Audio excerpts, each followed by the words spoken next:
Salut les cosmonautes, aujourd'hui est un grand jour, puisqu'on a accès à un nouvel airdrop. Vous le savez, dans le cosmos, on a 3 traditions. Étant bullish sur le cosmos, j'ai comme vous le savez, une grande partie de mon portefeuille sur 3 tokens qui font partie de la tradition. Une de ces traditions consiste à airdropper les stakers des hubs du cosmos. Et ça n'a pas loupé. Voilà que l'une des blockchains les plus attendues de toute la crypto nous rejoint dans le cosmos. Il s'agit de Celestia. Il y a 3 catégories qui reçoivent chacun 20 millions de TIA, le token de Celestia. Ce qui est assez généreux puisque Celestia aura 1 milliard de max supply. Dans la première catégorie, on retrouve les chercheurs et contributeurs au projet Celestia, mais pas que. Aussi au projet d'Ethereum, des rollups, de Bitcoin et du Cosmos. Comme vous le verrez, il touche un public large de contributeurs car Celestia a un produit très large et qui profite du scaling. Une petite parenthèse, vous vous souvenez du meilleur moyen pour qu'une blockchain devienne un hub rentable? C'est d'internaliser un produit de bien commun, puis de le rendre payant une fois indispensable ou de construire des produits payants autour. C'est ce que Osmosis et Atom sont en train de faire. Nous le verrons, Celestia propose cet airdrop justement pour rendre le produit gratuit jusqu'à ce que tous les tokens TIA airdroppés soient dépensés pour le service de data availability de Celestia.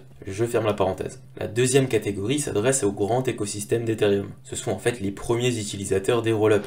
Si avant janvier 2023 tu fais partie du top 50% des utilisateurs actifs sur le top 10 des rollups, c'est cadeau. Pour finir, 20 millions de TIA pour les relayeurs IBC et les stakers d'Osmosis et d'Atom. Les récompenses dépendront de la somme stakée, de l'ancienneté du wallet et de l'activité interchain, avant le 1er janvier 2023. Attention, vous avez 20 jours pour claim l'airdrop, donc allez-y sans plus attendre. Je vous mets des liens en description, mais essayez toujours au maximum d'utiliser les liens officiels qui proviennent du projet en question. Donc allez sur le Twitter de Celestia et utilisez leurs liens à eux.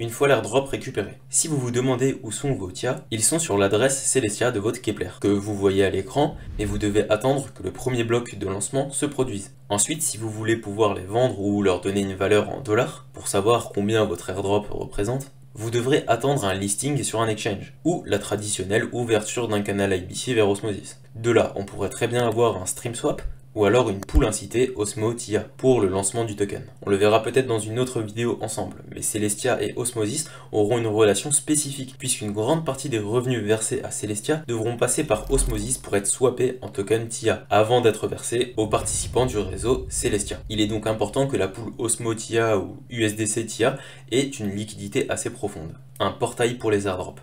Pour tout vous dire, je ne compte pas vendre mon airdrop et probablement racheter même des TIA, sur une valorisation qui me convient. Chacun aura son appréciation de la chose. Pourquoi? Pas forcément parce que Celestia est un incroyable projet. Il n'est pas le seul à proposer de la data availability. Non, c'est surtout parce que Celestia est un hub du cosmos né. Vous m'avez déjà entendu dire, dans 2 différentes vidéos, que Celestia était censé être le Cosmos Hub initial. Vous l'avez déjà vu dans ma vidéo sur les fondations du cosmos. Le développement du cosmos n'était pas de tout repos. Celestia aurait dû arriver bien avant. Le projet d'ajouter de la modularité au blockchain est né en même temps que le cosmos. À ce moment-là, les équipes de développement du cosmos savaient tous à peu près ce qu'ils voulaient. Créer une grande diversité de blockchains qui soient modulaires et qui puissent communiquer, mais avec une même base de confiance. Pour cela, ils ont créé Tendermint, un consensus parfait pour les blockchains Proof of Stake, qui ont besoin de se faire confiance. Et au-dessus de ce réseau de confiance, on encourage tout type d'application dans le Cosmos SDK, qui serait donc la couche modulaire d'exécution. Le Cosmos, c'est principalement 3 choses: de la communication, de la modularité et de la souveraineté. De là sont nés nos fameux IBC pour la communication, Proof of Stake pour la sécurité, Tendermint